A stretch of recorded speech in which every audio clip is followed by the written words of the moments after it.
Hey there, Mary Sheila here, and I want to share with you 3 ways you can set yourself up for success, especially when it comes to, being successful with your meals and your planning, and ultimately because you are worth it. That is what I want to share with you, and I've got 3 great tips for you today, but it came down to talking with a beloved client the other day. And we were talking about this, and she was just sharing her struggles around meal times, especially when she's at work or when she's out, and the choices she's making or which foods to bring. So I want to shed some light around that. But what really came through for her was that she realized, wait, I just need to do this because I'm worth it. So we're all worth it. We're here, we're alive. We have these bodies, these minds, and this beautiful planet to be on. So we're worth it enough to feel good in our bodies and to accomplish what we want to accomplish. So I want to share some of the tips that I've learned along the way with my clients to help you and support you to set you up for success. Okay, the first thing is, and it sounds so simple, but pay attention to when you have your mealtime. Like you might think, okay, I ate at 8:30 this morning. Now that means ultimately we want to try to eat 4 to 6 hours later. If you're hungry for a snack in between that, that's fine. But if you're hungry for a snack like an hour later, there's probably some blood sugar issues. Maybe you didn't eat enough, a balanced meal. Ultimately, if you can go 4 hours, 4 to 6 hours, depends a little on your constitution. That's a great window to realize, okay, I have some blood sugar stability, right? So pay attention. Okay, 8:30, 9:30, 10:30, 11:30, 12:30. Maybe I'll have lunch around 12:30 or 1.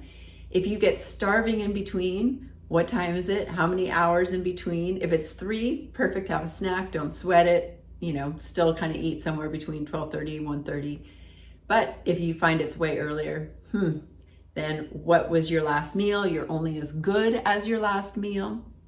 So that might be a blood sugar issue or just not enough fuel in the tank for whatever it is you're doing. So I find when I'm paying attention, and even if I feel like there's some hunger, I can always hydrate in between that meal. That might help me to feel less hungry, and I can hold myself off till that next meal. And it's okay if I feel a little hungry leading up to my next meal, right? So you want to pay attention to the timing, right? And that way you can make sure that you're eating meals and you're not just grazing all day. Because when you're grazing all day, you're really calling on your blood sugar and your insulin all day long. That's going to raise your blood sugar over, it's going to keep it high, which is going to probably keep your A1C high when you get that tested. And that is a risk factor, right, for diabetes, or a way to see if somebody has diabetes. So again, have a meal, make it good enough, and then see if you can just ride the wave till the next meal. Okay, so this next tip is, what do you do when you're on the go? When you're at work or you're running errands and you've got all this time out and you get hungry. Totally get it. So I wanted to show you what I do, right? I have this lunchbox. I know it's kind of big, but that's okay, I don't care. And it's big because I actually bought it when I was traveling, and I was in Hawaii, and I wanted to have food with me when I took my outings to the beach so that I would, again, stay nourished, keep my blood sugar stable. And it's hot there, so I wanted to have some ice packs, be able to keep in a cooler. And I bought this one too because it has this little feature where it folded down so that I could take it home when I was on my trip. So I've got this. It works great. I think it's important, for summertime, or if you live in a warm climate, to have a couple of these that you can trade out, so you could add them in, and then the next day you could trade one out. So you always have one. Maybe you have a few if you have a few people in your family. But that's an important thing. And having food isn't about, isn't about, oh, I have my little plastic spoon, and oh, I don't have this or that. Like, treat yourself right. Make sure you have what you need in your pack on the go. Especially if you have kids, it's like you want to feed them well on the go too. And it doesn't have to just be like portable packaged snack foods. It can just be foods that come right out of your fridge that you would feed your child or yourself at home if you were home, right? So I think it's essential to have a knife. I have this knife that's I got from my daughter's friend, sold it when she was working for a knife company, but it's got a nice sheath, so that's kind of nice to bring along. If you have a knife that you love but you don't have a sheath, just take your napkin and just, wrap it up to keep it safe. And then you have your napkin and you have a knife, right? So you've got your knife. And then it's important to have a little cutting board. You know, we have a couple little ones. You can find these so easy and so inexpensive at like a market or online. But it's nice to have a cutting board that so you can actually properly cut your food up, right? I love having like spices and herbs with me. So I just recently made this lemon pepper salt. So why not bring that and like salt and pepper my food in a really loving, delicious way. And I'm a huge fan of lemons, right? So I learned this trick with lemons watching some show years ago, a tailgating party. But you know, it's really nice to make your food fresh right when you're ready to eat it. So you can just take it and fork it once, fork it twice, and then just drizzle out the juice. See, this is why you watch this video. This is probably the best tip. Just go ahead and fork your lemon, and then, you know, you can put it back in your cooler. It might drizzle a little, but it's not a big deal.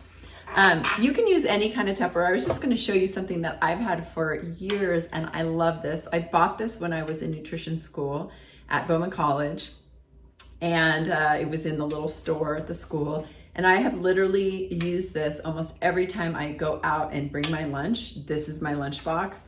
I have not had to get a new one. I've had this for over 15 years. Sometimes I use it every single day, just depends on my work schedule, but it's really cool. And you don't have to have something this cool, but they do exist out there. It's got one little bowl here, and then there's a nice little plate.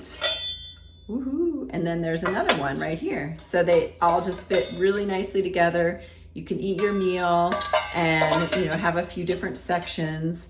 And voila, you have this beautiful way to transport your food.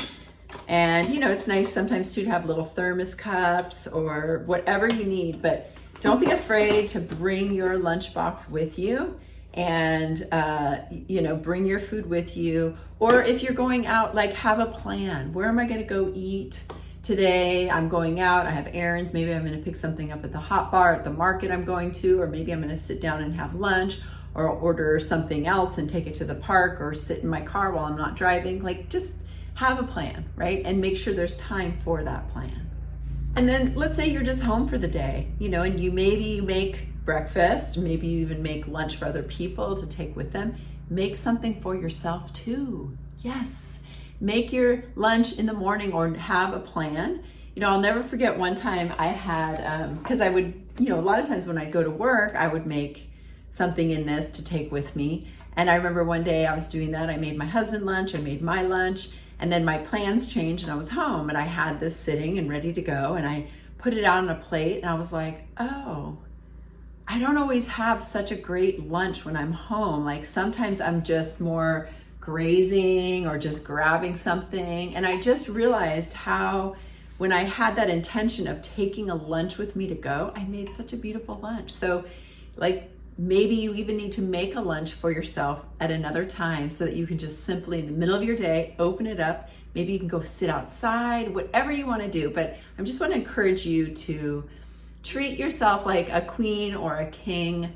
Like allow yourself to have the nourishment you deserve, because not only is it going to stabilize your blood sugar, but you're going to get more nutrient dense meals. When we're just running and grabbing, we're grabbing refined carbohydrates mostly. And guess what? Those are going to be low in vitamins, low in minerals, high in starch, high in sugar. They're going to jack up our blood sugar and then spike it back down. And they're not going to give the body the vitamins and minerals it needs to actually thrive and be vital. Okay? So pay attention to the timing of your meals so that you're kind of on your game and you're not like, oh my God, I haven't eaten for 8 hours, you know?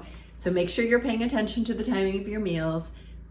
Have a plan when you're out in the world, right? And have a plan when you are home, right? Make sure you have a plan so that you're still being steady with your meals. Keep your blood sugar balanced so you don't blow everything you've done like at the end of the day or in the evening or after dinner, right? When a lot of us end up getting more cravings and not having the, you know, the reserves to combat them, and they get the better of us, okay? I hope this is helpful. Please go ahead and subscribe to my channel, join the conversation. It's great to have you, and I'll see you next time. And I do have something for you today. I have a breakfast report which would give you the formula of the best breakfast to have for blood sugar balance and to set you up for success. So grab my report. It's full of the why, and then it gives you some examples of the best breakfast for blood sugar balance, for whole hormonal balance, which is really the name of the game. Thanks for watching.